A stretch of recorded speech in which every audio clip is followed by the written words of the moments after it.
What's up, dude? Today I'm gonna teach you how to make a simple chicken parm recipe that you could pull off in probably 20 minutes if you're a little bit quick about it. And the technique I'll show you for the chicken just results in the most beautiful golden brown, breaded, sizzling, bubbly chicken you've probably ever seen. It's then topped with sauce and a special mixture of cheeses that results in this bubbly, golden brown, ooey gooey topping. It's a great weeknight recipe. Let's get straight into it. Now let's go. Now for starters, Jesus Christ.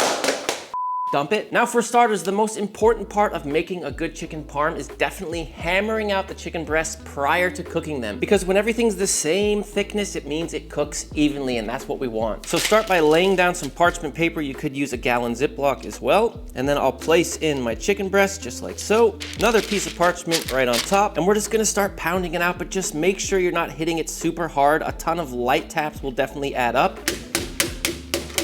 Also, you want to aim for the thick part of the chicken breast, not the tail. The tail's already pretty thin. You can hammer it a little, but we're focusing on that area.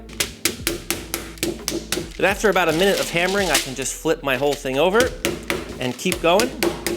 If you hit it too hard, you're gonna split the breast and ruin the shape, so definitely light taps. And after a few minutes of pounding, I'm really happy with that size. They still have some thickness to them, but they're nice and even now. They're the same sort of thickness throughout. That's what we want. What I like to do next is hit them with the salt right now, the seasoning, because when you put the seasoning in the flour, which is kind of normal when you're making chicken parm, or a lot of dishes for that matter, you have no idea how much salt is actually getting on that chicken because it's dispersed in this flour, right? So doing it this way allows me to see exactly how much salt is going on the chicken. I hope that makes sense. It does. Now to set up your dredging station, start by taking all-purpose flour and mixing it with some onion powder and some garlic powder and a little bit of black pepper. The onion and garlic powder aren't exactly traditional, but they only make this better. Trust me. Sorry, Italians, but you know what? We make better food in America anyway. Yeah, I said it, and I meant it. In your next vessel, just crack 2 eggs and beat them up. And for the breading part of this process, I really prefer Panko breadcrumbs to Italian. And that's simply because they're just better in every single way ever. And another move I like to make with these is to add some fresh herbs. I always do thyme, sometimes fresh oregano if I can find it. You could try using dry herbs for this as well, but they do burn a lot easier, so keep that in mind. Because when the herbs are coated on the chicken with the breadcrumbs, as soon as it hits that hot oil, it just unlocks this incredible flavor. It really opens it up, lightens it up, I would say. More of a floral element. And the last item I'm gonna add, which is in the name of the dish, is the Parmesan cheese, Parmigiano Reggiano from Italy. This will just give a nice little extra crunch, actually, and that heavy umami flavor.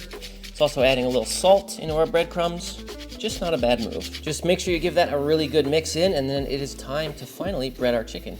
Now watch how easy, my friends. We're gonna dip our chicken breast here into our flour, our seasoned flour, give it a little spanky, and then next we go into our egg here. Take your time, make sure you coat it up good, let it drip just for a sec, and then straight into our breadcrumbs. And now here's the move, my friends. Check it out. Just take some of the breadcrumbs, put it on top of the chicken, and we're gonna just press down with a good amount of pressure. And what this does is actually flatten the chicken out even more whilst sticking those breadcrumbs and parm to it really well. And so I'll just do that on both sides, actually. It sort of gets the breadcrumbs in all the nooks and crannies, and it's the final little flattening. And that's it, my friends. It's as easy as that. Just a little flattening on both sides and pushing with the crumbs, and we have this perfectly coated piece of chicken. Repeat that process with all 3 chicken breasts, and then we can move on to getting our cheese ready. Now before moving on, as we all know, the holidays are rapidly approaching, and I don't know about you, but for me, this is when all my routines just go out the window. I travel a lot, I'm eating whatever's easy and convenient, and usual balanced meals are just sort of off the table. I also forget to take my supplements during this time of year. Once that holiday chaos hits, it's just game over. That's why I've been making a point to stick with my AG1 Next Gen every day. During the holidays when everything gets thrown off, AG1 has been the one thing that keeps me feeling like I'm still taking care of myself. And the new formula has more vitamins and more minerals than ever, and it's clinically shown to help cover the common nutrient gaps most of us have, especially when we're not eating our best. Plus, the prebiotics and probiotics help with gut health and digestion, and that's especially important when you're traveling and eating random meals. I usually drink it while I'm prepping my lunch, just 1 scoop mixed with water, shake it up, and done. My favorite flavor right now is citrus, but also comes in original, berry, and tropical. AG1 Next Gen helps me stay on track and get all my daily nutrients met. Head to drinkag1.com/ThatDudeCanCook or scan the QR code to get your free welcome kit. You'll also get a bottle of vitamin D3K2, a shaker bottle, and a sample pack of all 3 new AG1 flavors. Thank you AG1 for sponsoring this video. Now let's get back to the recipe. And for the cheese, I highly recommend you do a mix of low moisture mozzarella and fresh mozzarella. If you go all fresh, it's too wet. You don't get any of that golden brown bubbly top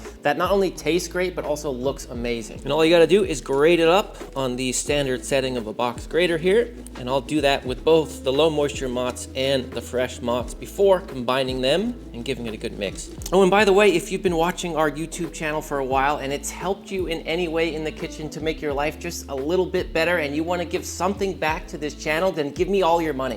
Literally, the best thing you could do is simply just to like the video and subscribe to the channel if you're not subscribed already. We would really appreciate it. Now to cook the chicken, I'm gonna get a large saute pan over medium-high heat. Let that heat up for a few minutes. And then we're gonna go in with just a comical amount of olive oil. These shallow fry in olive oil. I've tried it a lot of ways. I've tried it with a lot of oils. Trust me, this is the best. And just remember, as you lay in this chicken, lay it away from you so you don't splash yourself with the oil. Also, I'll go tail, right? So we can fit them in here. It's a little tight, but they're gonna shrink momentarily. That's perfect right there. You definitely don't wanna overcrowd the pan any more than that. Don't try to do 3. Don't try to be a hero. And after 2.5, 3 minutes, we're gonna go ahead and give these a flip. And my God, I have made this so many times, but every time I do that flip and see that bubbling panko, it's always exciting. Get the other one here.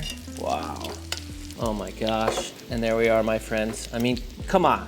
Come on. And by the way, you can make this just like this, cook it for another 3 minutes on that other side, let it rest for a couple minutes, just serve it with a salad and a little squeeze of lemon. That's just like the best chicken cutlet ever. 2.5, 3 minutes on that other side. We can go ahead and remove our chicken, and I like to place it onto a little mini sheet pan with a wire rack. I'll explain why in a sec. And as soon as you get them on the sheet pan here, I like to hit them with even more parm. It's the name of the dish. That'll kind of crust on top. And now I'm gonna take my sauce here, which is just a really good quality store-bought marinara. There's nothing wrong with that. If you want to make it, you can make it, but honestly, these days you can find some really good ones. And I've also just warmed that up so it's not cold going on here. And I don't like spreading it over the whole chicken breast because I want to get all these crispy edges. If I just cover this thing in sauce and cheese, one texture the whole way through, I like having multiple. And now we'll go on with a nice big pile of our cheese mix. Again, aiming for the middle here. I just think they look way better this way as well. And now all you gotta do is pop these under a broiler for about, I don't know, 3-4 minutes until they're golden brown and bubbly on top. And after 3 minutes of broiling, or just when your chicken is looking so golden brown and bubbly and delicious, that's when you wanna take it out of the oven. Trust me, it's done at this point. Then you guessed it, just hit it with some more Parmesan cheese, garnish with fresh basil, and enjoy your chicken parm.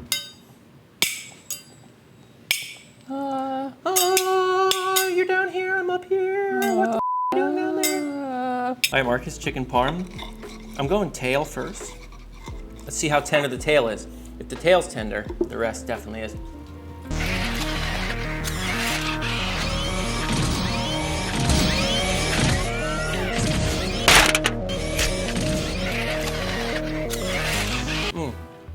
Boom. Sauce. You can do sauce too, extra sauce underneath or whatever. You guys know, like chicken parm, it's one of those comforting, for me it's like a very comforting dish. Like the problems just kind of melt away while you're eating it. Chicken parm's a big dog. It's one of the greats. If you told me this is a perfect food, I'm not really gonna argue with you. If you ask me, I'm eating that with salad or some vegetables. Like I don't need a big bowl of pasta to go with this. Personally, you know what I mean? Because there's already a lot of bread and cheese and it's a heavier dish, but also kind of light from the tomatoes. So chicken is so tender, guys. That is the way. Trust us. Also, you know, we got a cutlet here we made without the sauce, you know, so we can just frickin' try that. Let's have a taste. Man, give me that and a bowl of homemade ranch. I'm a happy man. I mean, 15, 20 minutes for a dish of that enjoyment. Yeah, you should probably make it. Make it. Thanks for watching today, my friend. I hope you learned something. If you like written recipes, check out my Master in the Making ebook. That will be linked down in the description under the video. And if you want to keep learning today, here are 2 more recipes that I would say are on the easier side, right? 30 minutes or less kind of thing. Otherwise, thank you for being with me here today in my kitchen, and I will see you next time. You know I love you, and I'm out.